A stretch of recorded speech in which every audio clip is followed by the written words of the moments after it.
하나님이 가지고 있는 이 18가지의 공덕을 우리는 잘 기억을 하면서, 그러니까 이제 우리가 다른 종교에서 그들이 믿는 신에 대해서 절대적이고 전지전능하고 이런 표현을 굳이 우리는 안 써도, 그죠? 부처님은 그러한 공덕의 모습들을 18가지를 갖추고 계신다, 이런 것들을 지난 시간에 살폈고요. 그 다음에 우리가 이제 부처님의 10가지 명호도 여러분들이 꼭 기억하시라고 했습니다. 열애, 응공, 정변지, 영행조, 선서, 세간의, 우상사, 조장부, 천인사, 불세존. 그래서 우리가 이제 명호를 이렇게 일컫는 것을 칭명이라고 해요. 칭명. 그래서 이제 우리가 서가모니불, 관세음보살, 불보살의 명호를 부르는 그러한 기도의 형태를 칭명명불이다 그래요. 칭명. 부처님의 명호를 계속 부르는. 그러면 왜 우리가 부처님의 명호를 불러요? 내가 부처님 명호를 부르면 부처님이 나한테 올 것 같아요? 그런 개념이 아니죠, 그죠? 부처님의 명호를 부르는 것은 그 명호를 통해서 그 부처님이 갖추고 계신 공덕의 모습을 나 또한 부처님처럼, 나 또한 관세음보살님처럼, 지장보살님처럼 그러한 원력과 자비와 그러한 원을 내가 세우겠다라고 하는 그런 마음이에요. 그래서 이제 이 연부를, 부처님의 명호를 계속 부르다 보면 정말 환희심도 생기고 뭔가 내 업이 닦여지는 그런 어떤 신앙적인 이런 감정들이 만들어지는 거예요. 그래서 이 불보살의 명호, 아직까지 우리 독림선언 불자님들은 명호 연불이 아직까지 완전히 따듬어진 분이 많지가 않아요. 많지가 않아요. 그거는 뭐냐면 연불을 많이 안 한다는 거예요. 그래서 소리를 내세요. 소리를 내는데 이 소리가 뭐예요? 귀에 거슬리면 안 돼요. 근데 그렇다고 또 이제 예를 들면 제가 이 말을 하니까 이제 창피해갖고 소리도 또 안 내는 분들이 있어. 근데 그러면 절대 자기 연부를 만들 수가 없어요. 제가 예전에 어느 사찰에 갔는데 법당에서 두 분이서 연부를 이렇게 관세음보살 이렇게 하고 있는데 그 연불 소리가 웬만한 스님들보다도 그 연불 소리가 환희심이 날 정도로. 그래서 이제 참 저분들이 연불 수행을 오랫동안 했구나, 이런 생각이 듭니다. 그러니까 우리가 그 소리를 들어도 마음에 이게 환희심이 생기는 거예요. 그래서 이 부처님의 명호를 여러분들이 자꾸 칭명함으로써 이제 그러한 신앙적인 불보살의 가피를 우리가 입을 수가 있는데, 부처님의 이 10가지 명호는 뭐냐면 그만큼 부처님의 공덕의 모습이 크다라는 거예요. 우리는, 여러분들은 이름이, 그죠? 부모로부터 받은 이름을 우리는 보통 이제 불교에서는 그것을 속명이라고 해요. 속명. 세속의 이름이다, 이런 뜻이죠. 부모로부터 받은 이름. 그 다음에 여러분들이 이제 불자가 되면 받는 또 이름이 있죠, 그죠? 그것을 뭐라 그래요? 불명, 이렇게 합니다. 불명. 불명이라고 합니다. 근데 이제 이 불명을 여러분들이 받고 나서는 제가 지난 시간에 얘기했듯이 불자들끼리 불명을 자꾸 이렇게 불러줘야 돼요. 불자들끼리 불명을 자꾸 불러주면서 그것 또한 또 하나의 공덕이다. 그래서 언니야 이런 거 하지 말고 제발. 아시겠어요? 그리고 이제 간혹 이렇게 소임을 이렇게 그 소임의 직함을 불러주는 것도 괜찮아요. 그래서 예를 들면 그 사찰에 여러분들이 주지스님 같은 경우를 제 법명을 여러분들 못 부르잖아요. 그렇죠? 예를 들면 신공스님 이렇게 못한다 이 말이에요. 하면 안 돼요. 하면 안 되는 겁니다. 그 예법상. 그러면 뭐라 그래? 주지스님이 이렇게 해야 돼요. 그래서 예를 들면 우리가 통도사 같은 경우도 통도사 주지스님이 스님의 법호가 있겠죠, 그죠? 근데 그 스님의 법호를 스님들이 안 부릅니다. 그냥 주지스님, 충무스님, 재무스님. 그러니까 후배일 때는 괜찮아요. 내 아래일 경우에는 뭐 내 사제들 있잖아요. 사제 스님들, 임경 스님, 신경 스님. 근데 예를 들면 내가 사제가 통도사에 뭐 교무를 한다 해서 교무국장 스님 이렇게 부르면 또 더 어색하잖아. 그럴 때는 뭐야 그냥 임경 스님 이렇게 부르는. 근데 이제 또 아무튼 그런 이 명호 이 이름을 부르는 것이 아주 미묘합니다. 그래서 여러분들도 절에서도 마찬가지예요. 절에서도 그래서 가능한 한 그것을 불러줄 때 내 위인지 내 아래인지 이런 부분들을 감안해서 사용을 하셔야 돼요. 스님들 같은 경우는 그렇게 합니다. 간혹 이제 뭐 실수를 하기도 하는 경우도 있지만은 그래서 이제 스님들 같은 경우는 이제 법명이 있고 그 다음에 스님들은 또 이제 뭐가 있냐면 법호가 있어요. 법호가 있는데 이제 호를 받죠. 호를 받는데 그것은 이제 스님들이 보통 출가한 지 한 30년 정도 되면 법호를 받게 돼요. 그래서 저 같은 경우는 이제 법호가 은암이라는 법호를 그죠. 그래서 스님들은 그 은사를 두 사람을 둘 수가 있어요. 출가 은사. 출가를 할 때 정해진 스승. 그 다음에 이제 법은사라는 개념이 있어요. 법은사.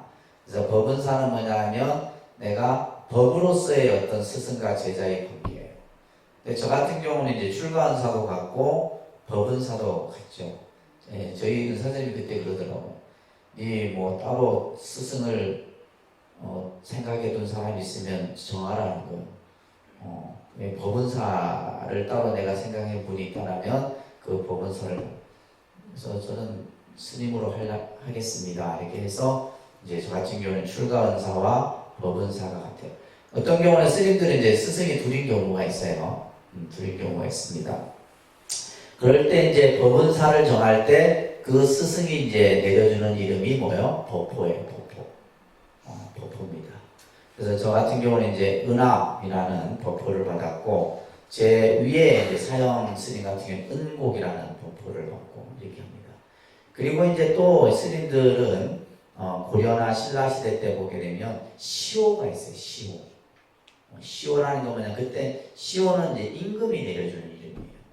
임금이.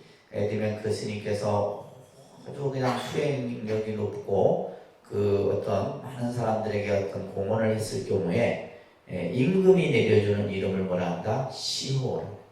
그래서 보통 이제 스님들 같은 경우는 이제 뭐 송명, 불명, 법호, 시호 또 때로는 자호도 이렇게 붙이기도 합니다. 이런 식의 명호들이 있는데 아무튼 부처님은 뭐다? 10가지 명호가 이렇게 있다는 거. 그 다음에 이제 부처님의 제자도 여러분들이 연간해서 그래서 이제 전문가정 정도면 이런 것은 그냥 다 알고 있으셔야 됩니다. 이것을 안다고 해서 저 사람이 뭐 불교를 많이 하는구나 이렇게 생각하지 않습니다. 이거는 상식이에요. 상식이기 때문에 여러분들이 최소한 이 정도는 기억을 해야 됩니다. 따릅니다. 지혜제일 사리불 두타제일 마가섭 설법제일 부르나 신통제일 목걸련 해공제일 수보리 논의제일 가전년 지게제일 우가리 다문제일 안한다 천안제일 아나율 밀행제일 나올라 이렇게 이제 제자들을 우리가 이제 10명의 제자들인데 이 10명의 제자들이 부처님과 인연을 맺는 그런 어떤 인연이라든지 또 이 제자들이 이제 수행을 하면서 얻었던 그런 특징적인 모습들이 우리가 이 제자 그래서 이 10분의 제자의 모습만 봐도 부처님이 얼마만큼 위대하고 그 부처님의 가피가 크다라는 것을 우리가 여러분들이 느끼셔야 되는 거예요. 그래서 지금 우리가 18불공포 부처님의 10가지 명호 그 다음에 부처님의 10분의 제자들 그래서 사리불존자는 지혜제일이죠. 지혜. 그래서 지혜라고 하는 것은 우리가 이제 그래서 이 사리불 존자는 어디에 많이 나와요? 보통 사리자라고 우리가 이제 반야신경 같은 데서는 여러분들이 많이 그죠? 접했죠, 그죠? 그래서 사리자. 그래서 반야의 공, 반야라고 하는 것은 지혜다 이 말이에요. 그것을 가장 잘 이해하고, 그것을 깨달음을 가장 훌륭하게 터득한 제자가 바로 사리불 존자다. 그래서 지혜제일이다. 그래서 반야경봉에 보게 되면 대부분의 이제 사리불 존자와의 대화가 많이 언급이 됩니다. 그래서 반야심경에도 사리불 존자, 사리자가 등장을 하죠. 그 다음에 마하가사파 이렇게 되어 있는데 마하가섭이라고 우리가 보통 표현하죠, 그죠? 두타제는 뭐냐면 아주 수행력이 뛰어난, 수행력이 가장 뛰어난 제자가 두타라는 데. 원래 두타라는 의미는 뭐냐면 검소하고 청빈한 수행자의 모습을 가졌던 인물이 바로 가섭존자입니다. 이 가섭존자는 여러분들이 또 함께 더불어서 이해해야 할 것이 뭐냐면 부처님의 법이 누구에게 전해져요? 가섭에게 전해집니다. 누구에게 전해진다고요? 서가모니 부처님이 본인이 그 깨달은 법을 누구에게 전하느냐? 마하가섭에게 전하게 됩니다. 그래서 이 가섭존자는 부처님을 이어서 법을 이은 분이 바로 가섭이죠. 그러면 이 가섭의 법을 누가 또 받느냐 하면 아난이라고 하는, 그죠? 나중에 우리 공부하겠지만 이 아난존자가 법을 받게 돼요. 그래서 이 마하가사파 가섭존자는 상수제자라고 해요. 상수. 부처님 제자 가운데서도 가장 위의 제자가 이 마하가사파 존자입니다. 그 다음에 불운하 하는 설법제일이에요. 설법제일. 이 불운하 존자는 전부 이 존자들을 보게 되면 바라문 출신 내지 왕족 출신들이에요. 제일 보면 우리 지계제일 우바리 존자만 천민 출신이고 나머지는 전부 바라문, 그 다음에 왕족 이런 이제 출신 성분들입니다. 이 설법제일 불운하 존자 같은 경우도 설법이라는 말 그대로 뭐예요? 부처님을 대신해서 법을 가장 잘 설했다. 이 법을 설하기 위해서는 뭐예요? 여러 가지 학문적 지식이 갖춰져야 되겠죠, 그죠? 특히 불운하 존자 같은 경우는 언어가 아주 능통했던 인물이에요. 그래서 6개 언어를 구사할 수 있었다. 이렇게 정도로 경전에 나오는데 이 불운하 존자는 나중에는 이교도들에 의해서 몰매를 맞아 죽어요. 그래서 이제 이 불운하 존자가 부처님 법을 전하기 위해서 불교를 믿지 않는 어느 지역을 가려고 하는데 부처님이 가지 못하게 합니다. 너는 거기 가서 그 사람들한테 매맞아 죽을 것이다. 그래도 저는 부처님의 법을 전하겠습니다.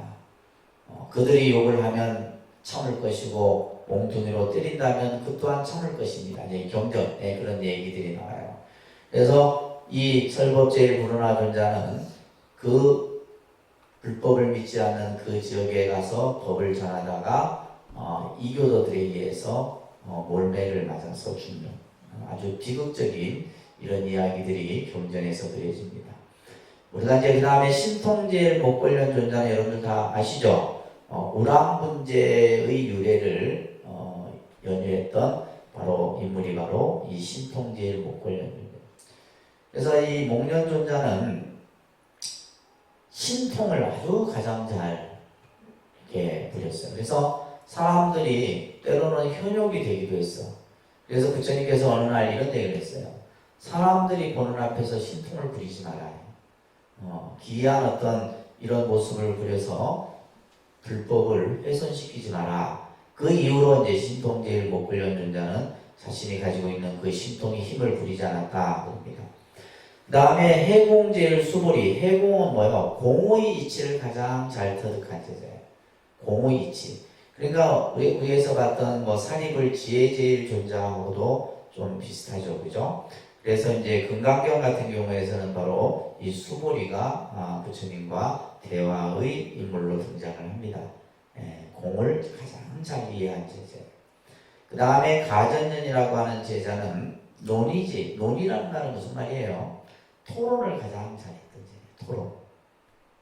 그래서 어떠한 주제를 가지고 이야기를 하면 그 이야기를 잘 이끌고 갔던 제자가 바로 논의제일 가전현 존재다. 이렇게 하기 위해서는 뭐예요? 지식이 불교적인 이해가 굉장히 잘 갖춰져 있어야 되겠죠, 그죠? 해박하게. 그 다음에 오가리 존자는 아까도 얘기했듯이 천민 출신인데 계율을 가장 잘 지켰다. 계율. 그래서 여러분들 우리 강들 기본 과정에서 배우셨죠? 불교는 부처님의 말씀을 크게 세 가지로 분류를 합니다. 그것을 삼장이라고 해요. 그러니까 삼장. 삼장이라고 해요. 삼장. 이 장자가 이 감출장자를 써요. 삼장.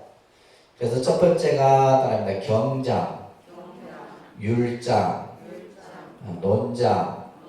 이거 외우셔야 돼요. 그래서 이것을 이제 줄여서 우리 경율론 이렇게 하는 거예요. 경율론. 따릅니다. 경율론. 이것을 삼장이라고 해요. 그래서 부처님의 8만 대장경이 전부 삼장의 범주 안에 다 들어가는 거예요. 그래서 우리가 이제 이 경장은 누가 이것을 편집을 하게 돼요. 이것을 모아서 하게 되느냐면 전부 누구예요? 경은 전부 안한이에요. 안한. 이와 같이 나는 들었습니다. 어느 때 부처님께서 어디에서 1250명의 제자들과 함께, 그죠? 우리가 경을 보게 되면 첫 구절에 나오는데 이와 같이 내가 들었다. 이것이 나는 누구예요? 안한이에요. 그래서 모든 경은 안한에 의해서 송출이 됩니다. 그리고 율은 누구에 의해서? 우발이에 의해서. 우발이 현자. 그래서 이 율장은 경보다도 경만큼이나 방대한 가르침이 이 율장이었어요. 그래서 이제 통도사나 우리나라의 몇 군데 보면 유락 전문 승가대학원이 있어요. 유런이 있습니다. 유런이라는 데가 있고 그 유런에서 4년을 공부하게 되면 유락 전문 대학원에 가서 또 유런을 또 공부해요. 거기에서는 뭐 4분율, 뭐 5분율, 마승율, 율이 굉장히 많아요.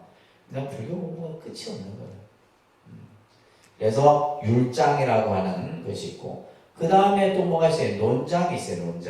논장은 뭐냐 하면 경을 주석해 놓은 거예요. 경의 주석을 뭐라 한다? 논이라 한다. 뭐라 한다고요? 논. 뭐 대승기신론, 뭐 아비달마 진론, 뭐 구사론 이런 논들. 그렇죠? 우리는 사실 공부하면서 논은 근처도 못 갑니다. 굉장히 그러니까 이 경을 가지고 이제 뭐야? 이 경에 담겨 있는 뜻을 또 분석한 거예요. 또 분석해서 뜻을 풀어놓고 그 다음에 어떤 그 의미를 풀어놓고 한 것이 논이에요. 그러니까 논은 경보다 더 많겠죠. 경보다 더 많죠. 이걸 이제 전부 이제 이해한 분을 우리는 뭐라 그래요? 삼장법사다. 아시겠죠? 아니다. 삼장법사. 삼장법사 하면 이 삼장법사라는 말 요즘에도 씁니다. 그래서 경률론 이 세 가지에 모두가 다 능통하신 분을 삼장법사라 이런 거예요. 그래서 지계 제일 우발이 존재 가장 계율을 잘 지켰던 제자입니다. 그 다음에 좀 전에 말한 것처럼 부처님에게 가장 많은 말씀을 가르침을 받은 제자 다문제일 안한존자다. 그 다음에 천한제일, 그죠? 이 천한은 이 안하율존자는 출가를 하고 나서 왕자, 이 샤카족의 왕자 출신입니다. 이 안하율존자는 출가를 해서 게을렀어요. 게으르고 수행도 잘 하지 않고 그러다가 이제 어느 날 부처님이 되게 꾸지람을 합니다. 너가 그렇게 수행할 바에는 다시 마을로 내려가라 해요. 마을로 내려가서 그냥 부귀영화를 누리고 그냥 편하게 살아라 해요. 그래서 이 말에 이제 이 안하율존자가 발심을 하죠. 발심을 해서 7일 낮밤을 잠을 자지 않는 수행을 해요. 그러면서 이제 눈을 실명을 하게 되는데 그와 동시에 뭐요? 천안통을 얻게 되거든요. 그래서 이 천안이라고 하는 것은 인간이 보는 육안의 세계, 보이지 않는 세계까지 볼 수 있는 그러한 힘을 가진 제자가 아나임 존재합니다. 그 다음에 부처님의 아들이기도 했죠, 그죠? 라울라는 밀행제입니다. 무슨 제일요? 밀행제. 밀행이란 말이 뭐예요? 남모르게 선행을 가장 잘했던 제. 실제 이 라울라도 보면 처음에 출가했을 때는 뭐요? 말썽병이었어요. 말도 안 듣고 꾸지람도 듣고 늘 그냥 뭐예요? 자기 생각 속에는 우리 아버지가 부처인데 이렇게 생각도 가지고 그러니까 말을 안 듣고 그래갖고 부처님한테 여러 꾸지람을 듣는 이야기가 경전에서 나와요. 그래서 예를 들면 부처님이 경전에 보면 그런 얘기가 나와요. 라울라에게 세숫대야에 물을 떠오게 해요. 물을 떠왔는데 그 물을 부처님께서 발로 씻고 나서 발을 씻어요. 씻고 나서 이 라울라에게 물어요. 이 물을 마실 수 있겠느냐? 마실 수 없습니다. 그래서 부처님이 발로 그 물을 그 세숫대야를 쳐버립니다. 이 엎어진 물을 다시 담을 수 있느냐? 없습니다. 마찬가지네요. 수행을 하지 않고 게으르고 그런 사람은 다시 어떻게 제도할 수 없다. 그래서 이제 그 얘기를 듣고 라울라가 이제 뭐예요? 항상 남이 알지 못하는 선행을 가장 잘한 제자가 이 라울라입니다. 그래서 이 제자들이 부처님과 인연을 맺고 수행을 하고 이러한 어떤 부처님의 상수 대표적인 10분의 제자가 되는 과정들을 보게 되면 아주 재밌는 이야기들이 경전에서 많이 그려집니다. 그래서 여러분들이 이제 경전을 좀 많이 보셔야 되는데 우찌댕이 책 보는 걸 싫어해요. 그죠? 책 보는 걸 싫어하고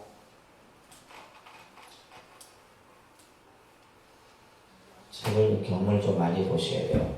자, 이러한 우리 그 승가라는 말을 합니다. 승가. 우리가 이제 승가라는 말을 이러한 부처님의 제자들을 전부 일컬어서 승가. 이걸 이제 보통 상가. 이 상가를 이제 이 한자어로 뭐요? 승가 이렇게 표현한 거예요. 이 상가, 상가라는 이 발음을 중국 사람들이 어떻게 해요? 그냥 중승자 이 가자를 붙여서 승가 이렇게 하는 거예요. 승가. 이 승가라면 이 상가라고 하는 원래 뜻은 뭐냐면 단체, 무리 이런 뜻이 있습니다. 단체나 상가의 뜻에는 뭐가 있다? 단체나 무리의 뜻이 있어요. 그러면 이 승가는 뭐냐면 이 글자 한자대로는 해석이 잘 안 돼요. 뜻으로 이제 해석을 해야 되는데 뜻을 이 승가를 뭐라 뜻 표현하냐면 화합 중이다 됩니다. 화합 중, 화합 중이다. 그래서 우리가 승가의 개념은 화합 중이에요. 화합 중인데 화합하는 무리다 이 말이에요. 그래서 여기 이제 중승자가 이 중자가 들어가요. 중. 그래서 이것을 이제 요게 무리 중자를 써서 또 승자를 붙여서 뭐라 한다면 중승이라 이렇게 표현하게 돼요. 중승. 그래서 스님들을 원래 표현할 때는 중승이에요. 중승인데 그러니까 스님들은 혼자 수행하는 것이 아니라 뭐예요? 무리를 이루어서 수행을 하게 되죠. 그죠? 그래서 이제 우리가 보통 이제 스님이라는 용어 자체의 원 개념은 이거예요. 이 중자. 그래서 중승이라고 하는 이 두 언어를 같이 합해서 표현하는데 이 승가의 개념에도 여러 가지가 있어요. 그래서 첫째는 현전승가가 있어요. 현전승가. 다음에 현전승가, 사방승가. 현전승가는 뭐냐면 4인 이상이 모여 있으면 현전승가예요. 4인 이상.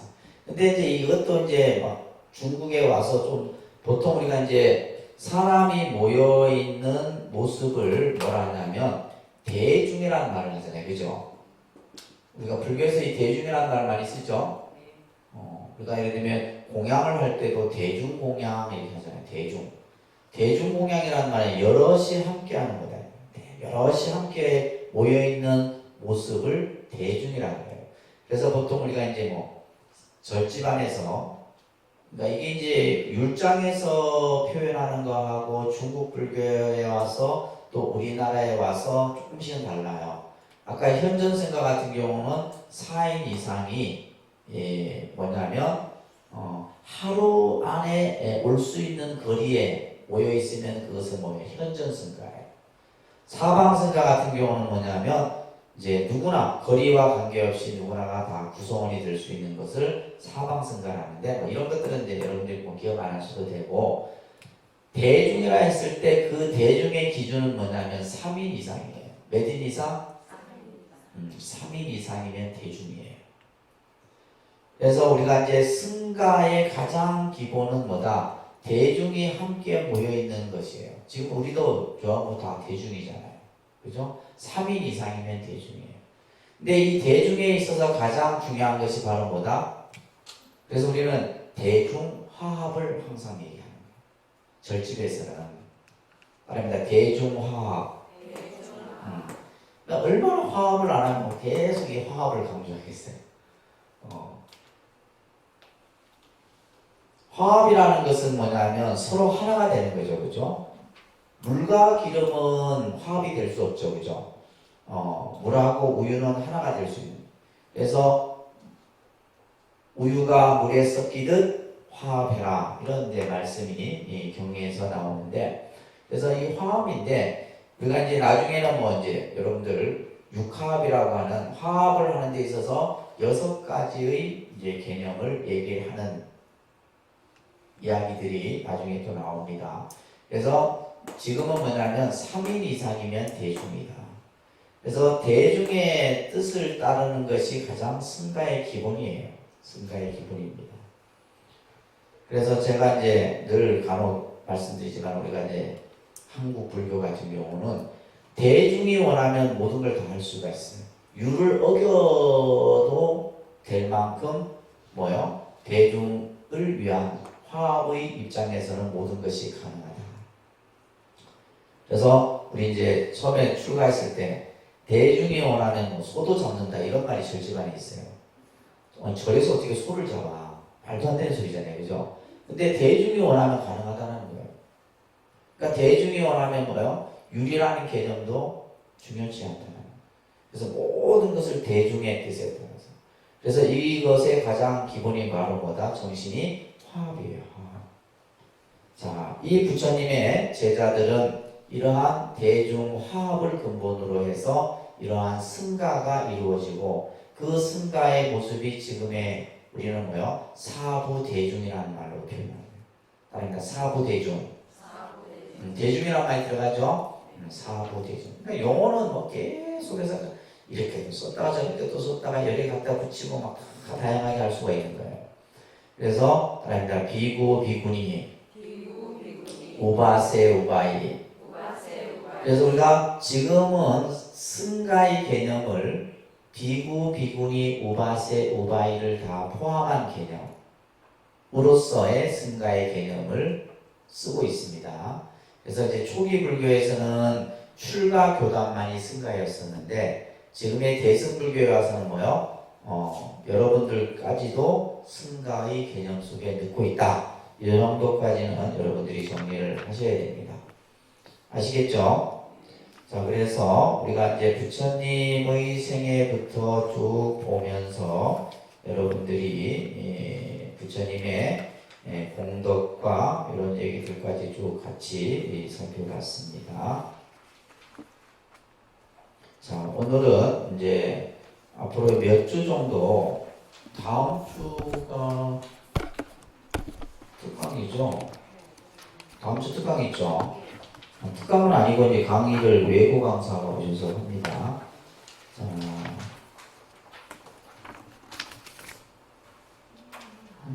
쉬었다 할게요. 5분 쉬었다 이제 제 4강을 하도록 하겠습니다. 앞전에 성문화대학에서 또 이렇게 기본 과정을 하실 분들은 조금 더 이해하기가 쉬울 거예요. 처음 듣는 분들은 조금 어려울 수 있는데, 자, 도대체 그러면 선이라고 하는 것이 무엇인가? 자, 한번 유마경에 나오는 경문을 한번 보도록 하겠습니다. 그러니까 선정시, 보살정토, 수선정, 이중가. 자, 이 한자가 있는데 선정이 바로 보살정토다. 보살의 정토다. 그러니까 우리가 이제 이 선을 우리가 보통 선정이라는 이제 용어를 같이 사용을 하게 되는데, 그래서 선정이라고 하는 것이 바로 그 자리가 바로 뭐요? 보살정토라고 하는 것은 이것은 바로 뭐요? 그냥 부처님의 세계다. 선정이고 부처님의 세계고 깨달음의 세계다. 이런 뜻이에요. 또 수선정이 중가라는 말은 선정을 통해서 모든 허물을 다, 여기서의 그 과실이라고 하는 것은 번뇌죠. 그죠? 선정을 닦음으로써 모든 번뇌를 열릴 수 있다. 이런 말이 유마경에서 언급이 됩니다. 산스크리트어로 선이라는 말은 디아나라고 이렇게 써놓으시면 됩니다. 디아나. 아닙니다. 디아나. DHYANA 이것은 디아나라고 하고 빨리어로는 짜냐 이렇게 읽게 됩니다. 그러니까 짜냐. 디아나, 짜냐 이렇게 이제 표현을 하게 되는데, 먼저 처음 이제 이 선을 듣는 분들을 위해서 조금 설명을 드릴게요. 우리가 보통 이 선자는 이것을 그냥 참선선, 닦을선, 이게 이제 보통 우리가 이제 선자를 이제 이 글자를 그냥 참선선자다 이렇게 이해하는 분들이 일반적이에요. 근데 이제 이 선이라는 글자, 이 글자를 가지고 우리는 결국 이 선이라고 하는 것은 무엇을 닦는 거예요? 마음이죠, 그죠? 마음을 닦는 것이 선이에요. 마음을 닦는 것. 근데 이 마음이라는 것이 도대체 뭐냐? 그러면 마음이 도대체 뭐냐라고 했을 때 이 마음을 먼저 조금 이해를 하셔야 돼요. 근데 마음을 우리가 어떻게 이해를, 그죠? 할 수가 있겠냐 이렇게 생각할 수도 있지만은 부처님께서는 이 마음을 뭐에 비유를 했냐면 여러 가지 비유를 했어요.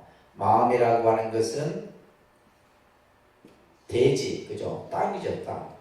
땅에 비유를 해서 이것을 심지라 이렇게 표현을 했어요. 그러니까 심지.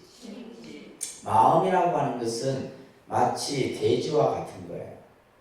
그러면 이 땅이라고 하는 것은 뭐냐면 어떤 만물을 생장시키는 그런 역할을 하는 것이 땅이죠. 모든 생장은 다 땅으로부터 우리가 먹는 채소, 곡식, 그죠? 생장을 시키는 의미와 동시에 뭐요? 함장의 의미도 가지고 있어요. 땅 속에 모든 것이 다 있다는 거예요. 우리가 물도 땅에서, 그죠? 땅에서부터 솟아나고 또 땅 속에는 모든 광석부터 시작해서 모든 것이 땅에 다 가죠. 그래서 이 마음을 땅에 비유한 것은 마음이 모든 것을 만들어낸다. 또 마음이 모든 것을 다 가지고 있다. 이런 뜻에서 심지라는 말을 쓰고 있다. 그리고 또 마음을 부처님께서는 시무다 이런 말을 썼어요. 그러니까 시무. 잘 이제 한 번 더 딱 기억하셔야 돼요. 잊어버리지 말고. 그래서 마음이라는 것은 지, 땅과 같은. 또 마음은 뭐냐 하면 소. 마음을 어떻게 소라는 것에 비유를 했을까?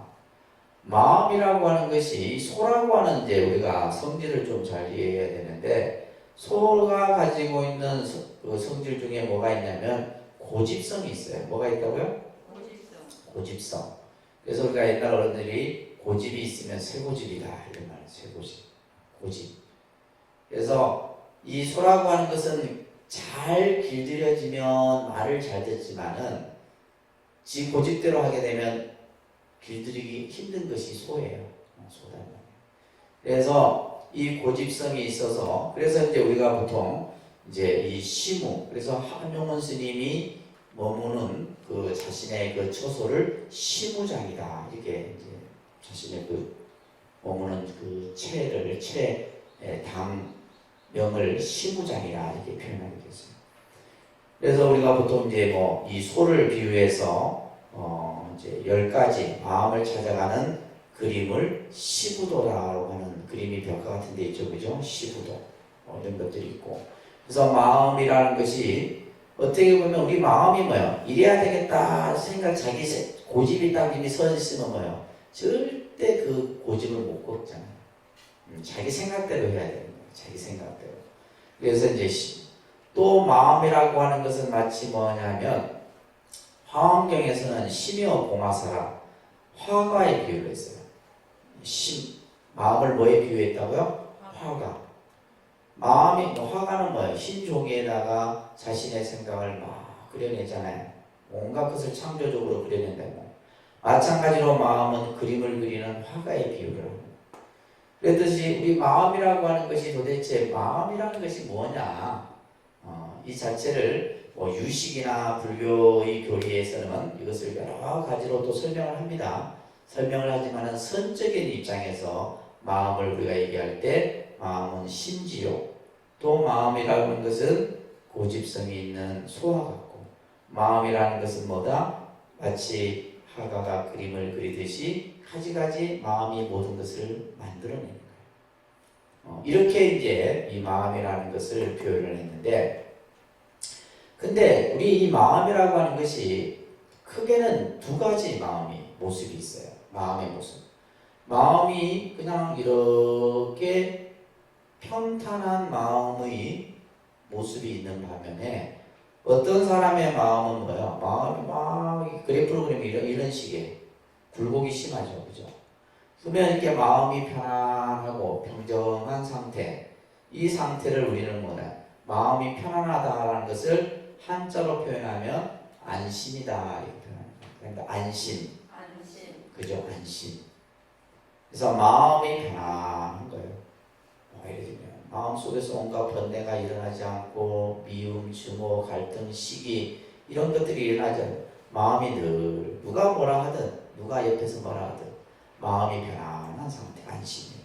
그러면 밑에 그림의 이 마음의 모습은 뭐예요? 마음이 어때요?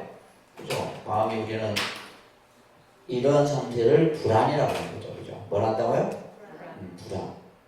마음이 안정되어 있지 못하고 막 날뛰는 거예요. 불안한 상태. 그래서 선이라고 하는 것은 결국 뭐예요? 일반적인 우리 중생의 마음은 이런 마음이죠. 마음이 종잡을 수가 없어. 여러분들도 하루에 마음이 수십 번 바뀌잖아요. 그죠? 좋았다, 싫었다, 그냥 기뻤다, 슬펐다, 그냥 갑자기 기분이 좋아졌다, 막 그냥 이게 또 갱년기가 오면 더 심해진다. 심해져. 그러니까 마음이 늘 뭐요? 종잡을 수가 없어. 나도 내 마음을 내가 어떻게 할 수가 없어요.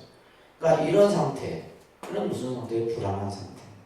결국 이 선이라고 하는 것은 이 마음을 편안하게 가짐으로써 뭐요? 자기 안에 있는 뭘 이렇게 보는 거예요. 자기 안에 있는 불성, 자기의 참 마음자리를 보는 것이 바로 선이다. 그래서 제일 먼저 해야 될 것이 이제 바로 우리의 마음을 먼저 잘 길들이는 거예요. 길들이는 겁니다. 그래서 이제 우리가 이제 이 공부를 여러분들이 선문화대학에서 기본과정에서 공부를 할 때는 이 선이라고 하는 것은 부처님 당시 때부터 이 모습이 있었지만은 이 선은 중국에 와서 이것이 달마에 의해서 또 해가 승찬 또 해능에 의해서 이런 선의 개념이 좀 더 확고하게 자리를 잡게 되죠. 그러면 그 전에는 뭐냐면 우리가 이제 이 정이죠. 정의 의미와 동시에 같이 사용이 되게 돼요. 그래서 지금 이제 이 인도 말인 디아나나 이 자나를 가지고 이제 번역을 하게 되는데, 여러분들 교재에 보시게 되면 구역과 신역이라는 말이 있죠, 그죠? 구역. 자, 이것도 강의를 제 강의를 들었던 분들은 구역이 뭐고 신역이 뭐고 이런 것을 이해하실 거예요, 그죠? 구역은 뭐예요? 그죠? 이 구역과 신역을 나누는 기준은 누구냐? 두 분이 여러분들은 항상 기억해야 돼요. 그죠? 한 분은 현장이라고 하는 스님이에요. 현장. 당나라 때 인물입니다. 누구라고요? 현장법사. 그러니까 현장 스님을 우리는 앞에서 했듯이 삼장법사라 이 얘기를 하는 거예요. 현장 스님. 당나라 때 인물입니다. 당나라 때 이 현장 스님은 인도에 가서 부처님의 경전을 가지고 와서 이제 중국어 한자로 다 번역을 했어요. 그래서 현장 스님이 번역한 경책들이 굉장히 많습니다. 대표적인 것이 뭐예요? 반야부 경전입니다. 그래서 여러분들 반야신경 같은 경우는 현장 스님이 번역한 거예요, 그죠? 현장 스님이 번역한 것이 대표적인 반야신경입니다. 그래서 이 현장 스님은 당나라 때 인물이에요. 당나라 때 인물입니다. 그리고 또 한 분이 계시는데 구마라집이라고 하는 스님이 있어요. 구마라집. 이 구마라집 스님은 거의 수나라 때 해당되는 인물입니다. 구마라집이라고 하는. 그래서 이 구마라집 스님은 어디 스님이에요? 인도 스님이고, 현장 스님은 중국 스님이에요. 근데 이제 우리가 이 중국 불교사를 보면 많은 스님들이 부처님의 경전을 번역을 해요. 번역을 합니다. 그 번역을 하는 분들을 우리는 뭐라 하냐면 역경이라 합니다. 근데 역경. 이 용어 기억하세요. 역경. 역이라는 것은 바꿀 역자예요. 다시 말해서 인도말로 된 경전을 뭘로? 중국어로 바꾸고, 중국어로 된 말을 다시 우리나라 말로 바꾸고, 이것은 뭐예요? 그러니까 이제 일반적인 말로는 그냥 번역이라 하는데 불교에서는 이것을 뭐라 한다? 역경이라. 그래서 이제 우리가 불교가 발전하는 데 있어서 가장 중요한 역할을 했던 것이 바로 역경이에요. 역경. 그래서 많은 사람들이 인도에서 발생된 불교가 중국에서 꽃을 피울 수 있었던 가장 큰 요인이 바로 뭐예요? 역경이에요. 왜? 부처님의 경전이 번역이 되지 않으면 중국 사람들이 그걸 읽어야 못 읽어요. 못 읽는다. 마찬가지로 중국어로 된 한자어를 우리가 한글로, 그죠? 번역이 됐기 때문에 지금 우리가 보고 있잖아요. 근데 한문을 이해하지 못하면 또 경전을 못 보는 거예요. 그래서 이제 우리가 이제 불교를 접근하기 어려운 중에 하나가 뭐냐면 한문의 벽을 넘지 못해요. 여러분들도. 그죠? 우리 스님들도 마찬가지입니다. 요즘 우리 젊은 스님들 같은 경우는 한문 보는 실력이 없어갖고 우리가 뭐 강원 이런 데서도 전부 한글로 해요. 한글로. 그래서 좀 문제예요, 문제. 옛날에는 막 몰라도 그냥 무조건 암기하고 외우고 다 했었는데 요즘에는 이제 그냥 뭐 이제 굳이 막 이게 모르는 한자에 매달려 필요가 있겠냐 뭐 이렇게 이제 해서 한글로 많이 하는데, 그래서 대표적인 역경가인데 이 현장 스님이 번역한 경전을 신역이라고 해요. 신역. 그리고 구마라집 스님이 번역한 경전을 뭐라 한다? 구역 경전이라 이렇게 얘기를 합니다. 우리가 이제 성경도 보면 신약 성서, 구약 성서 있죠? 그렇듯이 불교도 뭐가 있다? 신역, 구역. 이게 이제 번역의 뜻이 있어요. 그래서 이제 우리가 이 구역 신역에서 이 디아나라고 하는 이 용어를 가지고 번역하는 그 개념이 다릅니다. 사유수, 기약, 공덕중림. 이것은 이제 구마라집 스님을 기준으로 한 구역 경전에서 이런 이제 디아나라고 하는 말을 이렇게 번역을 해요.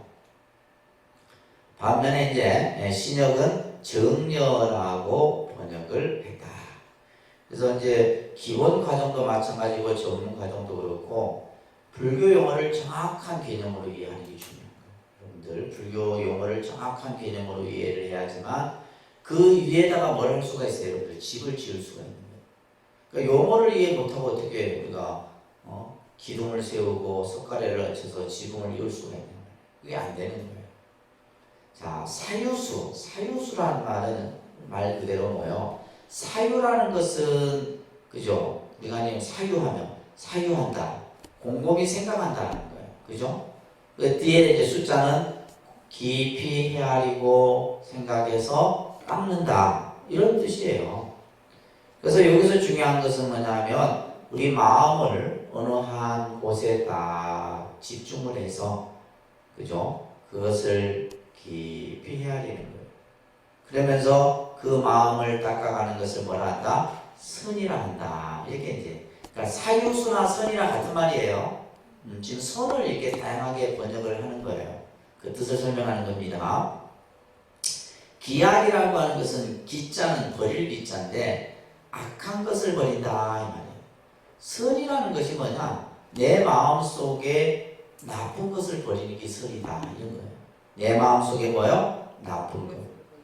그리고 나쁜 것이 뭐냐면 여기서는 지금 뭐 탐, 진, 수면, 조희, 또 그다음에 이건 조희 같은 경우는 뭐 요즘 말로 뭐 조울증 같은 거, 조울증, 의심 이런 것을 오개라 그래요. 이게 조금 어려워집니다. 그런데 오개, 이 개자는 덮을 개자예요.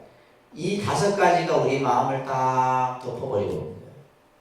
이 5가지로 인해서 우리가 뭐요? 내 마음을 딱 덮어버리는 거예요. 탐은 욕심이죠. 진은 썩냄이죠. 조해는 뭐요? 조울증 같은 거고. 수면, 졸음, 그죠? 잠. 그 다음에 의심. 이런 것들이 우리 마음을 악하게 만드는 하나의 요인이 되는데 이것을 버리는 것이 바로 뭐다?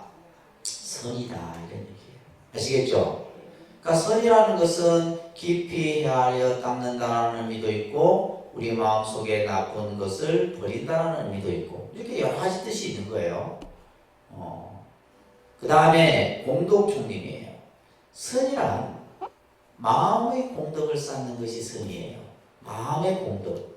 그래서 우리가 예를 들면 딱 참선한다고 앉아있는 이 자체가 바로 뭐예요? 공덕이에요. 공덕.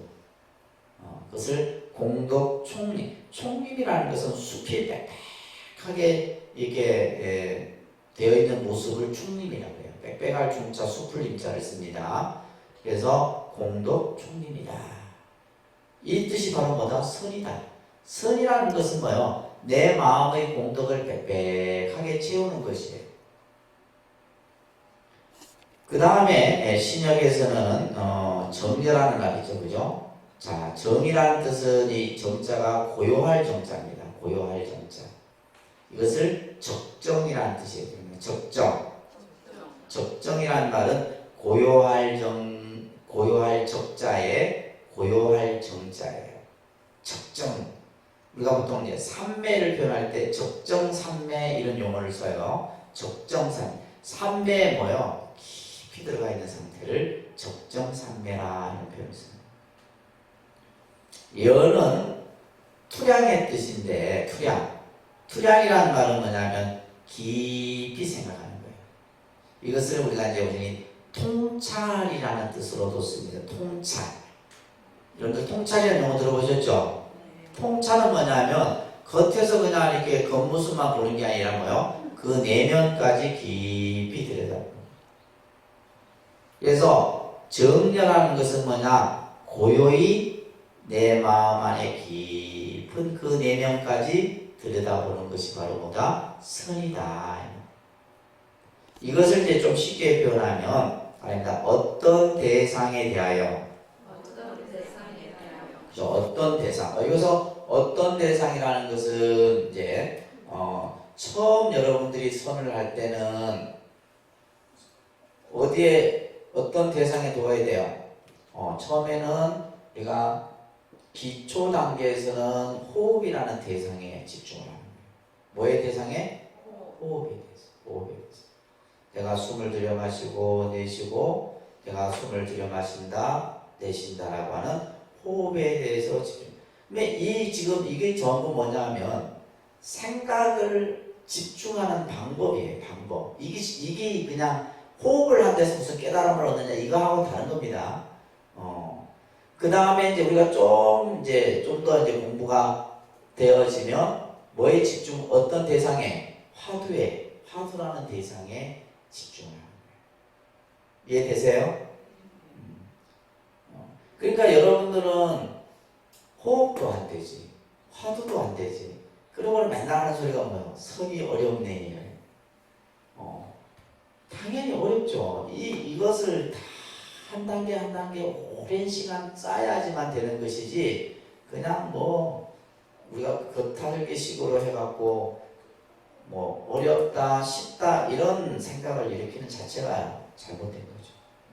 내가 아직까지 해보지도 않았는데, 시작도 안 했는데 그렇잖아요, 그죠? 아직 내가 지금 본 그 출발점에 서 있지도 않는 상태에서 지금 이제 한참 몸 풀기 하고 있는데, 몸도 풀기 전에 뭐예요? 아이고 이거 어렵다 해버리면 아무 의미가 없는 거죠. 대상에 대해서 뭐요? 그 대상에 대해서 뭐한다? 마음을 딱 두는 거예요.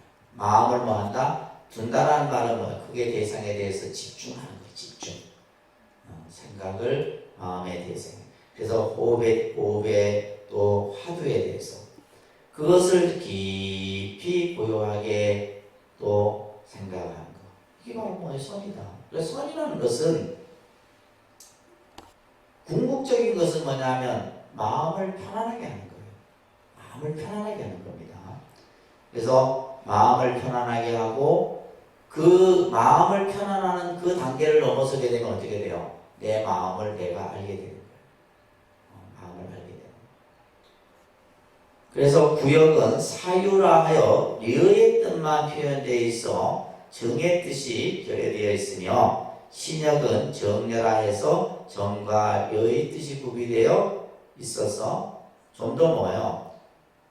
구역에서 사유수라는 개념보다는 신역의 뭐예요? 정려가 좀 더 선의 개념에 부합된다, 이렇게 볼 수 있는 겁니다. 무슨 말인지 아시겠죠? 정과 려의 두 단어가, 그래서 우리가 보통 선정이라는 말을 같이 쓰잖아요. 선정이라는 말. 그래서 정이라는 것은 적정의 뜻으로서 뭐의 뜻을 지니고 있다? 그침의 뜻을 지니고 있다. 그침. 그래서 우리가 이제 가나성 기본 공부하셨던 분들은 기억이 나신가 모르겠어요. 부처님의 선정수행법을 무슨 선정이라고 했어요? 기억나세요? 부처님의 선정수행. 지금 가나성 공부했던 분들 많은데 무슨 수행이에요? 부처님의 선정수행.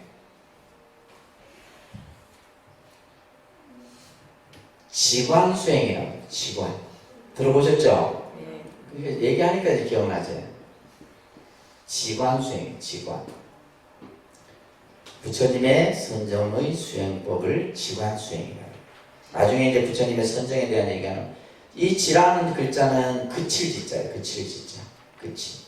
그래서 이것은 이제 보통 삼매의 뜻을 삼마타라는 뜻으로서 이제 내 마음 속에서 일어나는 모든 번뇌를 다 그쳐버리는 그런 뜻이 이제 이 지고, 관은 이거는 뭐냐면 이제 우리가 윗바사나예요. 삼매. 예.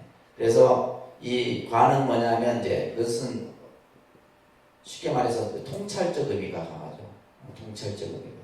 그래서 지관의 개념이 우리가 이제 부처님의 선정인데, 여기서의 지혜의 뜻을 가지고 있다 이 말이에요. 적정의 뜻이 지혜의 뜻을 지니고 있는 정을 나타내고, 려는 사려의 뜻으로서 관, 여기서 관, 그죠? 네, 관찰의 뜻이 있다.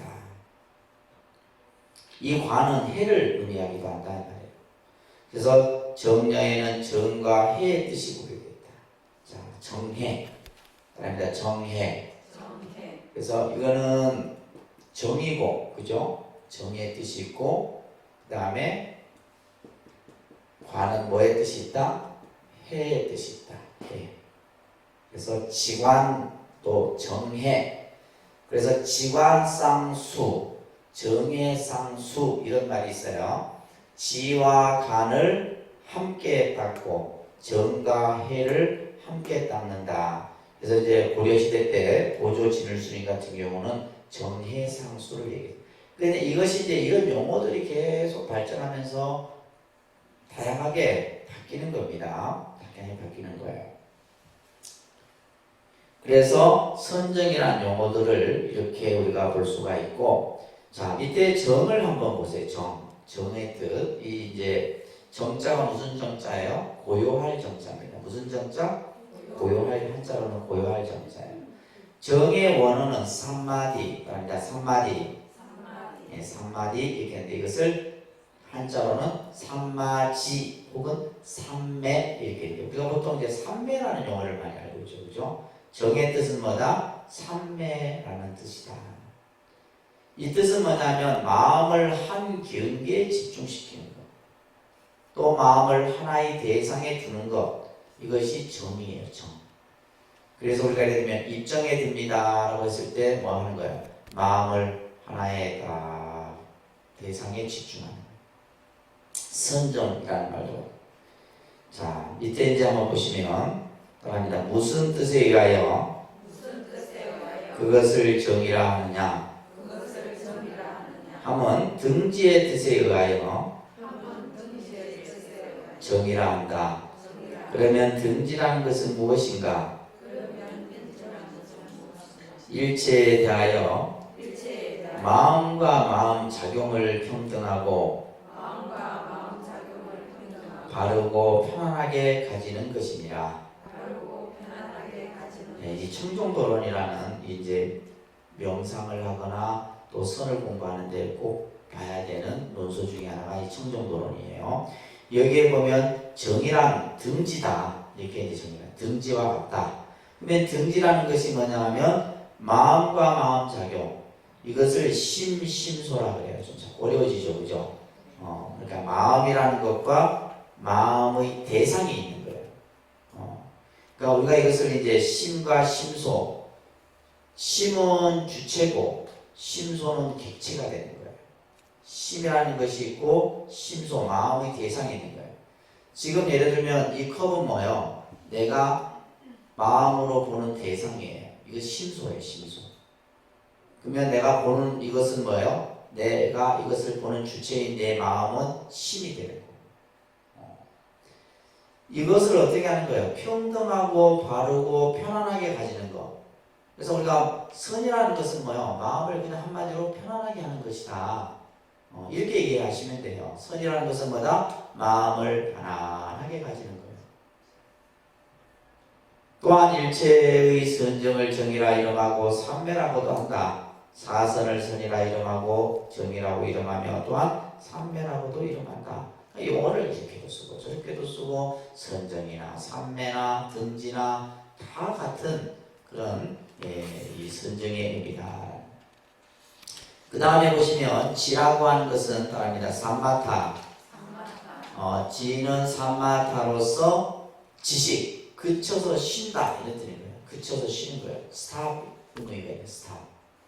내가 욕심이 일어나 그 욕심을 뭐 하는 거예요? 스탑 시키는 거예요. 이 지혜예요.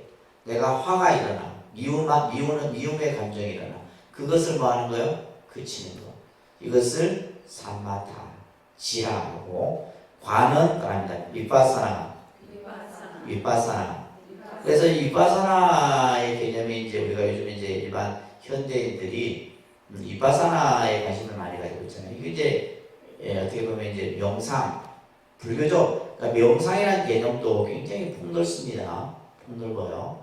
폭넓은데 지금 예를 들면 우리 독립선언에서 하는 명상 같은 경우는 윗바사나에 가까운 명상의 형태예요. 윗바사나. 이것은 뭐냐면 바랍니다. 대상을 관조를 의미한다. 관조한다는 이 말이 중요한 말이에요. 관조는 볼간자 빛을 조자예요. 근데 여기서 보는 것은 뭐냐면 그냥 눈으로 보는 게 아니에요. 눈으로 보는 게 아니라 이 볼간자라는 한자가 나오면 내면까지 들여다보는 거예요. 그냥 마음으로 보는 거라 그랬죠. 마음으로. 그냥 보는 것은 그냥 본다라는 뜻으로는 여러분들이 만약에 쓴다 하면 견자를 씁니다. 견. 본다. 내가 눈으로 보는 건 견이에요. 근데 이 관자를 썼을 때는 뭐다? 관조한다. 그래서 우리가 관세음보살 할 때도 이 관자죠. 그죠? 그 관세음보살님의 명호에서도 이 관자는 관조하는 거예요. 뭘로 보는 거예요? 이거는 뭘로 본다? 시각으로 보는 거예요. 견은 시각으로 보는 거고 관은 뭐다? 마음으로 보는 거예요. 마음으로 보는 것과 시각으로 보는 건 차이점이 분명히 있죠. 그죠? 제가 여러 차례 이런 말씀들을 드렸습니다. 그래서 대상을 관조한다. 대상을 관조한다. 그래서 이제 우리가 보통 윗바사나의 가장 기본은 사념초 수행이라고 합니다. 그러니까 신수, 신법. 나중에 나오려나 모르겠어요. 신수, 신법이라고 하는 사념처를 근본으로 하는데 첫째는 신은 몸이에요. 내 몸에 대해서 관조하는 거예요. 그 다음에 수는 뭐냐면 감각에 대해서 내가 지금 느끼는 느낌 있죠? 있으면 지금 내 몸과 느낌과 마음과 객관 대상에 대해서 이것을 하나하나 깊이 있게 그것을 관조하는 것. 이것이 이제 바로 윗바사나죠. 그래서 후세에 이것을 지는 정이요, 관은 해로서 모든 일체성법은 이 지관, 정해에 다 포함된다.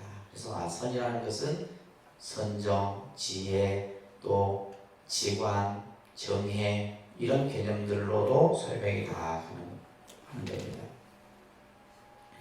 그래서 기신론이라는 책에서도 나중에 여러분들 기신론 같은 것도 공부하셔야 되는데 지관을 설명하고 있는 거예요.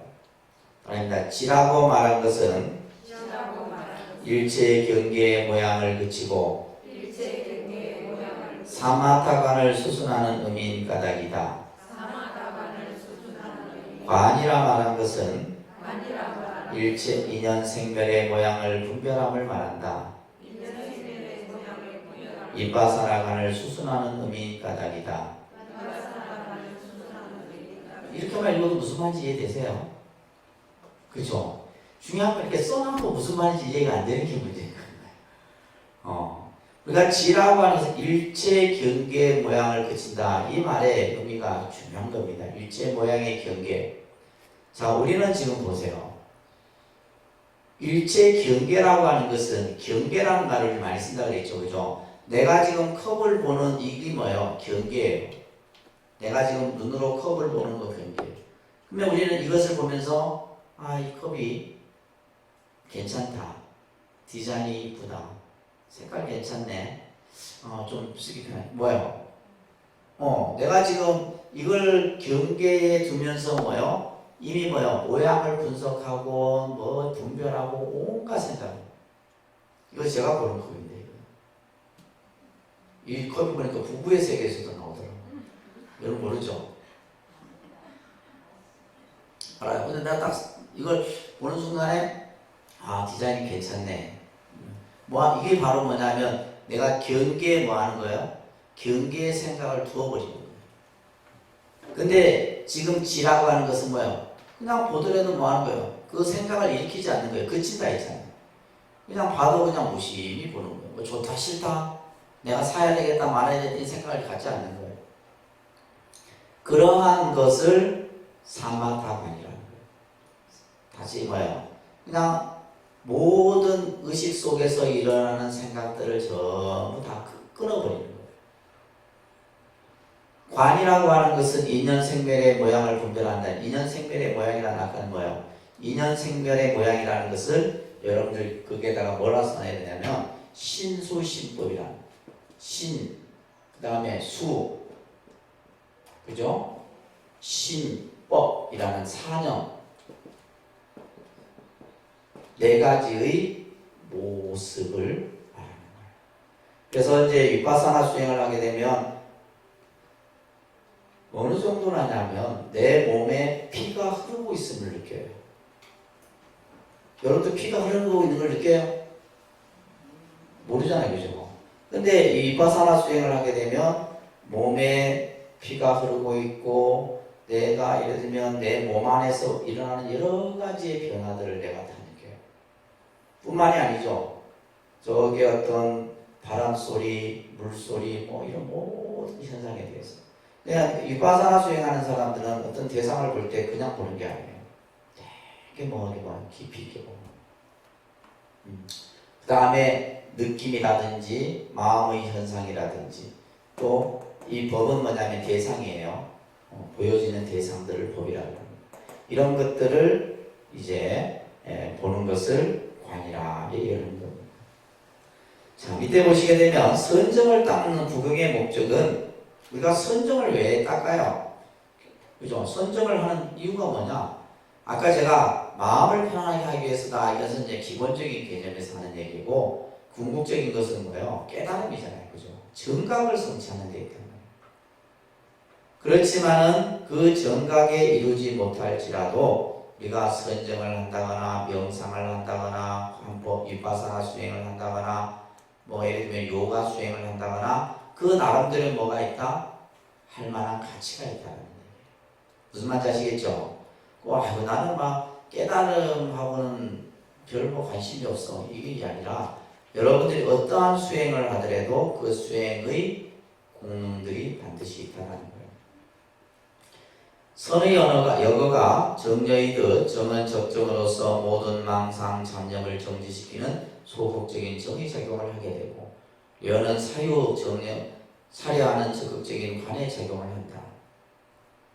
그래서 우리가 이 지라고 하는 것에 의해서 탐욕을 제거하고 이 탐욕을 제거함으로써 뭘 얻어요? 심해탈을 얻게 되고 또 관법에 의해서 무명을 제거함으로써 해해탈을 얻게 된다.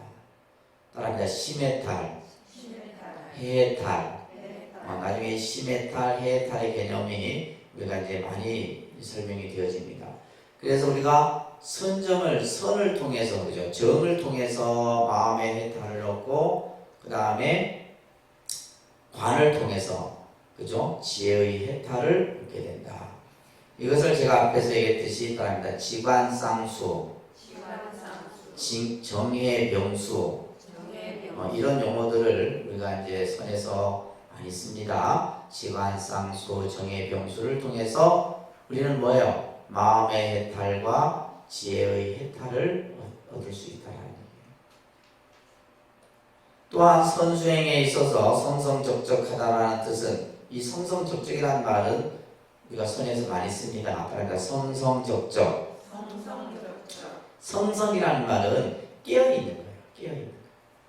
그래서 우리 마음이 늘 깨어있으면서 때로는 뭐요? 마음이 일체에 동요되지 않는 일체에 고요한 상태. 그래서 선을 가장 잘 드러내는 표현이 바로 성성적적이라는 단어예요. 우리가 보통 이제 이 성성적적이라는 말은 스님들이 많이 씁니다. 그래서 마음이 뭐요? 깨어있으되 늘 고요한 상태. 이것이 바로 뭐다? 선이다. 중국의 합택신의 스님은 따라합니다. 한 생각이 일어나지 않는 것을 자라하고 자기의 본성을 깨닫는 것이 선이다. 이것을 우리 보통 자선한다 했을 때, 그죠? 여러분들 자선한다면 뭐요? 그냥 앉아서 하는 수행이 자선이다. 그게 아니에요. 그 뜻이 아니고 생각이 일어나. 한 생각. 그래서 한 생각은 뭐예요? 번뇌망상이죠. 그죠? 한 생각. 한 생각이 뭐예요? 번뇌망상이에요. 내 마음에서 일어나는 이 한 생각. 이 한 생각이 일어나지 않는 것이 자고 내 마음 안의 본성. 자기의 본성이라고 하는 것은 이건 뭐예요? 자기의 마음자리를 얘기하는 거예요. 자기 본래의 마음자리. 자, 이 자기의 본성을 이 본성이라는 말을 우리가 불교 선에서는 많이 씁니다. 자, 보면 심이 있고 성이 있어요. 그죠? 그러니까 우리가 보통 심성 이렇게 하잖아요. 심성. 그 사람 심성이 참 뭐 깨끗하다, 바르다. 그죠? 이런 표현들을 하죠. 그죠? 심성이라고 하는 것은 이것은 뭐냐면 여기서의 성이라고 하는 것은 뭐냐면 마음의 본체를 말하는 거예요. 마음의 그 근본, 마음의 뭐예요? 본체 내지 근본을 뜻하는 것이 성이에요. 성이라는 거죠. 이 성자는 성품 성자예요. 성품 성자. 내 마음의 근본 또 마음의 본체. 여기에다가 이제 우리는 보면 자 보세요. 선에서는 따라합니다. 자성, 신성, 본성, 그죠? 다 이렇게 붙이죠, 그죠? 그러니까 우리가 선사 스님들 법문하다 보면 뭐 신성이다, 자성이다, 본성이다, 진여 본성이다, 진여 자성이다, 또 뭐요? 불성이다 이런 용어들을 많이 씁니다. 네, 불성. 그러니까 이 성자가 아주 중요한 개념이에요. 내 마음의 근본 핵심. 그러니까 이 자리가 바로 뭐요? 진짜 자리다 이 말이에요. 진짜. 지금 여러분들이 보고 느끼고 생각하면서 일어나는 이 마음은 뭐요? 한 생각 속에서 만들어지는 생각이에요. 이거 말고 이 자리는 이 성의 자리는 뭐냐면 청정무구한 자리예요. 그러니까 청정무구. 아무런 때가 묻지 않는 자리예요. 아무런 때가 묻지 않는 자리. 그래서 우리가 예를 들면 이것을 이제 뭐 원각경이나 이런 경전에서는 여러 가지 비유를 합니다. 가장 여러분들이 이해하기 쉬운 비유가 뭐냐면 순금이 있어요. 순금이 있는데 그 금이 땅속에 누군가에 의해서 묻혀졌어요. 그러면 땅속에 묻혀져 있으니까 그 순금의 표면에는 뭐요? 이물질들이 끼겠죠. 여러 뭐 흙, 잔여물도 끼고. 그런데 겉에는 그러한 어떤 이물질들이 끼어서 하지만은 그 안에는 뭐예요? 순금 그 자체로 그대로 있는 거예요. 그러니까 우리가 예를 들면 우리가 지금 일상의 생활 속에서 보고 듣고 하는 이 마음은 때가 묻은 마음이고 이 마음 말고 뭐요? 청정무구한 그 본래의 마음이 있다 이 말이에요. 이걸 찾는 것이 바로 뭐다? 우리가 이제 불교에서 마음 찾는다 하는 것이 이거예요. 이 자리가 있는 겁니다. 아시겠어요? 이 자리는 뭐요? 여러분들이 생각을 뱅갈천달해서 되는 게 아니에요. 이건 뭘 해야 돼요? 그죠? 우리가 수행을 해야 하지만, 그러니까 수행을 한다는 결국 뭐요? 이 오염된 이물질들을 털어내는 게 수행이에요. 다 털어내고 나면 그 본래의 그 자리가 그대로 있는 거예요. 그 자리가 우리가 이제 선에서는 부처자리라 이렇게 표현해요. 선사들이 하는 표현으로는 무슨 자리? 부처자리, 깨달음의 자리다. 이걸 하는 것이 선이에요. 그래서 해능 스님도 밖으로 일체 경계에서 망념이 일어나지 않는 걸 잘. 망념이 일어나지 않아요. 그러면서 본성을 깨달아 흩어짐이 없는 것을 선이라 한다. 이렇게 자선에 대해서 얘기를 하고 있습니다. 그 다음에 각과 관을 우리가 좀 구별을 해야 되는데, 관이라고 하는 것은 아까 뭐라고 그랬어요? 통찰, 관찰의 의미가 있다 그랬어요. 그죠? 그래서 이것은 뭐냐면 모든 망상이나 잡념을 정지시키는 소극적인 정의 작용을 한다면 여는 사유, 사려하는 적극적인 관의 작용을 말하는데, 그래서 앞에서도 관이라고 하는 것은 뭐다? 대상을 관조한다. 이렇게 먼저 여러분들 기억을 해두세요. 관의 뜻은 뭐다? 대상을 관조하는 거예요. 관조하는 것을 깊이 들여다보는 것을 관이라고 하는 겁니다. 그래서 이것을 어떻게 적극적으로 이제 우리가 살핌의 작용이 나타나냐면 그 다음에 나타나는 것이 각이에요. 관은 비추어 보는 것이고 각은 이 각자는 무슨 각자예요? 깨달을 각자예요. 이게 중요한 의미라고 했어요. 제가 기본 교리 공부 때도 뭐 앞에서도 말씀드렸죠.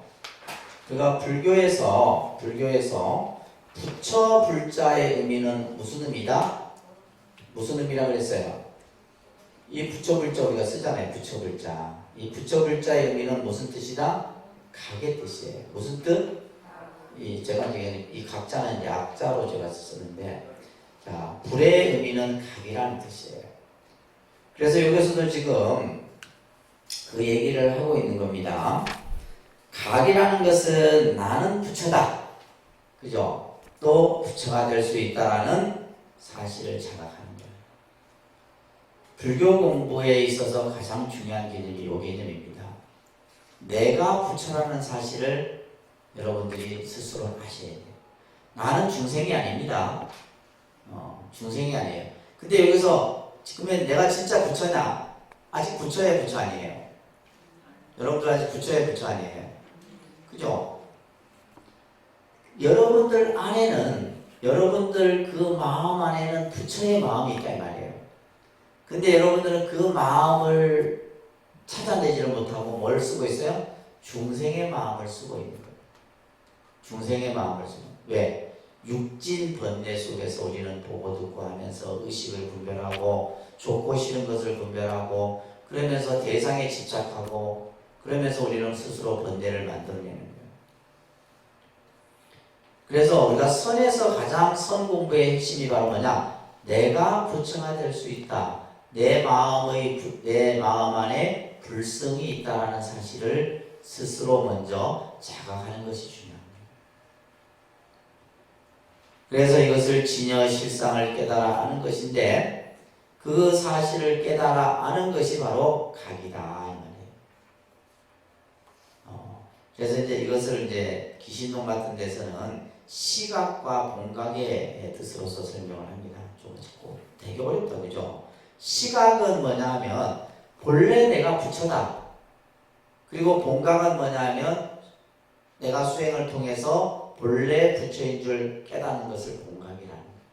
그래서 시각과 본각의 각의 개념을 기신론 같은 데서는 쓰고 있는 겁니다. 자, 맨 밑에 보시면 그래서 선종에서는 모든 부처님의 가르침을 선의 실천으로 귀결시키고 있어요. 이것을 열애선이라 표현합니다. 그런데 열애선. 그래서 우리가 이제 나중에 보게 되면 뭐 여러 선의 형태들이 나오는데 부처님의 모든 수행을 선의 이 개념으로 연결시킨다 이 말이에요. 그래서 이것을 일체유심조 곧 수정주의로 수행하고 그 마음에도 집착하지 않는 현실 속의 실천을 통해서 이것을 설명하고 있는 겁니다. 이러한 선종을 하는 데 있어서 여러분들 그 다음 페이지 보시게 되면 좌법에 대한 얘기가 나오는데 우리가 보통 좌법에 대해서 여러분들 두 가지를 알고 계시죠? 첫째는 뭐예요? 결과부자. 결과부자. 그 다음에 반가부자. 그래서 이제 초기 수행에서는 초기 경전이라는 데서 보면 결과부자에 대한 표현들이 나오고 있어요. 그래서 또 이제 초기 이 경전 같은 데서 보면 비구니 스님은 결과부자를 금하겠다. 그래서 비구 스님이 앉는 방법과 비구니 스님이 앉는 방법, 자법이 조금 달랐다라고 하는 이런 표현들도 나옵니다. 그런데 이제 가장 우리가 이제 보통 수행에 있어서 적합한 자법이 결과부자예요. 결과부자는 편안하고 피로를 못 느낀다. 이렇게 나와요. 또한 그 결과부자의 모습을 마구니들이 보면 두려움을 느끼게 되고, 그죠? 또한 그 모습만 봐도 모든 마들이 사라진다. 이런 표현들이 경전에서 나옵니다. 자, 그래서 불교에서의 우리가 이제 선에서의 자법은 결과부자에 대한 것들이 조금 설명이 되고 있고, 그 다음에 이제 서가모니 부처님께서 초기 선정에서 여기서 지금 등장하는 것이 삼명이라는 개념이 나와요. 그러니까 삼명. 이것을 삼명통이라고 해요. 우리가 이제 부처님이 선도하시기 전에 삼명육통을 이루셨다. 이런 표현이 나온다고 그랬어요. 그 삼명을 얘기하는 겁니다. 첫 번째는 숙명통이에요. 그러니까 숙명통. 그 다음에 두 번째가 무슨 통이에요? 그 다음에 천안통. 그 다음에 세 번째가 누진통이에요. 숙명통은 과거, 현재, 미래 3세를 다 꿰뚫는 신통이 숙명통이고, 천암통은 뭐 여러분들이 다 알다시피 그죠? 어떤 육안을 넘어서 세계의 모습까지도 볼 수 있는 것이 천안이에요. 여러분들이 꼭 기억해야 될 것이 누진통입니다. 누진통은 뭐냐면 이 누진통은 부처님만이 얻을 수 있는 신통이에요. 우리가 여러 이제 육신통 가운데 다른 신통들도 있지만은 이 누진통은 뭐다? 부처님만이 깨달을 수 있는 신통이다. 이렇게 기억을 해두세요. 그래서 서가모니 부처님이 보리수 아래에서 선정에 들어 깨달음을 이룰 때 제일 먼저 삼명을 먼저 성취하시게 돼요. 그래서 부처님은 자선이나 수선보다는 선정을 중요시했고, 특히 장로계라고 하는 저서에 보게 되면 불타는 입식을 즐겼다. 입식이라는 것은 숨을 들이마시고 안으로는 마음의 통일, 글을 적여도 마음의 통일을 하였으며 섰을 때에도 횡마, 또 섰을 때에도 또한 그러겠고, 횡마는 이렇게 한쪽으로 그죠, 이렇게 등을 이렇게 한쪽으로 이렇게 해서 누워 있는 횡화, 또 앉았을 때에도 또 24시간 행주자와 선정을 닦았다. 그래서 서가모니 부처님께서는 호흡, 그래서 안반수의경이라는 경우도 있고, 초기 지금 우리 명상 수행반에서도 초기 수행 경전을 공부를 하거든요. 단순히 이제 앉아서 하는 명상만 하는 것이 아니라, 그런 데서 보면 이런 여러 가지의 선정에 대한 얘기들이 나와요. 아까 얘기했듯이 서가모니 부처님께서는 삼명과 그죠? 그 다음에 사선정에 대한 개념이 나와요. 이걸 꼭 기억하세요. 사선정. 따라합니다. 초선, 이선, 삼선, 사선. 이제 이게 이제 사선이고, 그 다음에 넘겨보면 사무색정이 있어요. 그러니까 사무색정. 이거 다 외우셔야 됩니다. 따라합니다. 공무변처정, 식무변처정, 무소유처정, 비상비비상처정. 이것을 팔정이라고 해요. 팔정. 그죠? 사선, 사무색정을 사선정, 사무색정을 팔정이라 그러고, 마지막에 멸진정이라는 것이 있어요. 멸진정. 이것을 합해서 이것만 꼭 기억하세요. 구차제정. 이거 별표해 두세요. 그러니까 구차제정. 부처님이 보리수 아래에서 닦았던 수행이 사선정, 사무색정, 마지막에 깨달음을 이룰 때 얻었던 정이 멸진정이에요. 그래서 이것은 이제 서가모니 부처님이 보리수 아래에서 선정을 닦았던 수행법을 지금 나열하고 있는 거예요.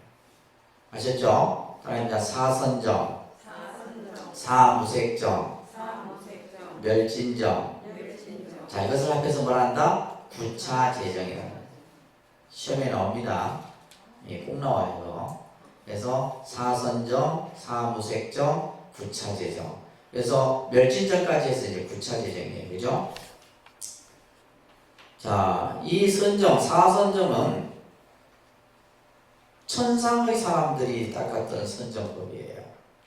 그래서 초선, 2선, 3선, 4선에 대한 경계들이 쭉 설명이 돼요. 이 선정에들은 초선에 들어가고 2선에 들어가고 3선에 들어가고 4선에 들어가는 그 선정의 느낌들이 이렇게 경전에서 쭉 설명을 하고 있는 거예요. 여기에서는 초선에서는 뭐냐면 내 마음속에 예를 들면 나쁜 마음들 이런 것들이 점점 없어져요. 그러면서 뭐요? 마음과 몸이 가볍고 편안해져. 이 초선에 들어가게 되면. 그래서 예를 들면 우리가 흔히 말하는 희노애락이라든지 이런 어떤 그 마음들이 조금씩 가라앉아요. 그렇지만은 거칠고 미세한 정신작용은 아직까지 남아있어요. 아직까지 완전한 선정의 단계에 들어가는 것이 아니라 초선정은 우리가 예를 들면 미워하는 마음, 좋아하는 마음 이런 마음들은 조금씩 사라져 간다 이 말이에요. 그 다음에 이제 제2선에 들어가게 되면 믿음을 다 가지게 돼요. 그죠? 안 들어가보고 이게 지금 글로만 하니까 여러분들이 안 하겠죠. 선정 수행을 하게 되면 실제 스님들도 이런 초선, 2선, 3선, 4선의 단계에 들어가는 경우들이 있어요. 그래서 여기에서는 마음의 거친 정신작용과 미세한 작용에서 벗어나게 돼요. 그러면서 어떻게 돼요? 마음이 분정해지고 고요해지고 편안해져요. 여기에서는 마음이 기뻐, 마음에서 희열감이 생겨요. 이 경지를 이선적이라고 해요. 삼선적이 되게 되면 그 기쁜 마음마저도 없어져 버려요. 이런 이제 단계가 있는 겁니다. 단계가 있어요. 그래서 여기에서는 뭐가 되냐면 정념 정지의 상태가 나타나요. 우리 아까 앞전에 18불공법에서 부처님은 얘기했죠, 그죠? 삼념주 기억나세요? 항상 중생들이 기뻐하거나 중생들이 예를 들면 공양을 올리거나 예배를 하거나 하지 않거나 대해서 항상 뭐요? 정념 정지의 상태에 머무는데 그것이 바로 이 제3선정의 단계에서 설명되어지는 거예요. 모든 즐거움과 근심이 다 없어지고 불고불락의 경지에 이르게 돼요. 마지막에 제4선정에 이르게 되면은 마음이 뭐요? 평등해지는 겁니다. 마음이 다 평등해져요. 이런 이제 그 선정 수행을 닦아서 올라가는 경지들을 이렇게 설명을 하는 겁니다. 이제 사무색정 같은 경우는 넘겨보시면 좀 더 위의 단계의 선정을 얘기하는 겁니다. 그리고 맨 밑에 보시게 되면 사선과 사무색정을 8등지라고도 설명해요. 이것도 이제 교리적으로 여러분들 이름만이라도 꼭 기억하세요. 그러니까 8등지. 나중에 8등지 하면 8등지가 뭐예요? 들어본 적이 없어요. 이러면 안 됩니다. 8등지는 사선, 사선정, 사무색정을 8등지라고. 다음에 제일 중요한 것이 멸진정이에요. 멸진정. 이게 이제 마지막 부처님이 그 깨달음을 얻는 그 단계에 와서 들어간 선정입니다. 여기에서는 아니비설신의 작용이 완전히 멸한 삶에, 다시 말해서 우리가 예를 들면 뭐요? 뭐 보고 듣고 느끼고 생각하고 하는 이런 의식이 완전히 삶배 속에 들어가요. 그리고 여기에서는 이제 우리가 보통 초기 경전에서는 이 경지를 보통 아라한의 경지다라고 얘기를 하는 거예요. 아라한의 경지. 이 멸진정의 단계. 그래서 초기 경전에서는 부처님을 아라한이라고도 했다. 뿐만이 아니라 부처님께서는 오정신과, 이것도 별표해 주세요. 오정신과. 초기 선정에 있어서 5가지 관법 수행으로서 깎았던 수행법이 오정신관이에요. 따라합니다. 부정관, 자비관, 인연관, 계분별관, 수식관. 이 이제 오정신관인데, 이 오정신은 뭐냐면 우리 마음 속에 삿된 마음을 뭐하기 위한, 정지하기 위한 수행법이에요. 그래서 이 관법 수행에 있어서 이 오정신관을 닦습니다. 그래서 일반 우리가 이제 가장 많이 하는 것이 바로 뭐예요? 수식관이에요. 무슨 관? 수식관이에요. 뭐 부정관이나 자비관이나 인연관 뭐 이런 내용들이 있는데 이 우리가 일반적인 이 관법에서 닦는 것이 수식관이에요. 수식관은 한번 보세요. 호흡을 내가 들여 마시고 내쉬는 호흡의 수를 세는 거예요. 그래서 이 수식관법이 처음 이제 명상 수행이든 선정 수행이든 하는 사람들에게 제일 먼저 이 수행법을 권유를 많이 합니다. 호흡의 수를 세서 들여 마시고 내쉬는 것을 한번, 또 들여 마시고 내쉬고, 본래는 이제 방법이 여러 가지인데 들여 마시고 멈추고 내쉬고, 여기 한 번이에요. 들여 마셨다가 멈췄다가 내쉬고 한 번. 이렇게 해서 이제 10번까지 세고, 또 10번에서 9, 8, 7. 이게 나중에 이제 하다 보면 이제 내가 술을 샌다라는 것에 대한 의식이 있겠어요? 없어요? 없어요. 없어지면서 호흡이 일정한 상태를 유지하게 됩니다. 이게 수식관입니다. 그래서 이제 이러한 관법의 모습들이 초기 선정에서 설명되어주고 있다. 자, 선사자이신 부처님은 입식을 즐기시며, 입식은 뭐요? 호흡을 들여마시고 내쉬고 하는 것을 즐겨하시며 안으로는 마음을 잘 통일하고 있다. 부처님은 걸어다닐 때도 마음을 통일하고. 그래서 우리가 이제 예를 들면 선에서는 이것을 행선이라고 해요. 뭘 한다고요? 행선. 앉아서만 선을 하는 것이 아니라 앉아서도 하고 걸어서도 하고 누워 있으면서도 하고 차를 마시면서도 하고 이런 것들이 이제 이 초기 경전에서 이미 이렇게 다 얘기를 하고 있는 거예요. 걸어다닐 때도 마음을 통일하고 부처님은 서서 있을 때도 마음을 통일하고 옆으로 누워 있을 때도 통일하고 앉아 있을 때도 마음을 통일하고 계신다. 어떤 경우에서도 자신을 늘 마음을 그죠 방호 마음을 다 이것을 마음을 챙긴다 표현하는 거예요. 방호를 뭐란다? 마음 챙김이라 표현하는 거예요. 항상 어떤 자신이 상황에 있을 때도 우리가 이제 선을 하는 사람들은 마음을 챙기고 이것이 이제 선에서는 이제 화두를 늘 챙기는 거죠. 밥을 먹을 때도 챙기고 길을 걸 때도 챙기고 좌선할 때만 챙기는 게 아닙니다. 이제 이런 개념들이 그렇게 이제 확대되어져 가는 거예요.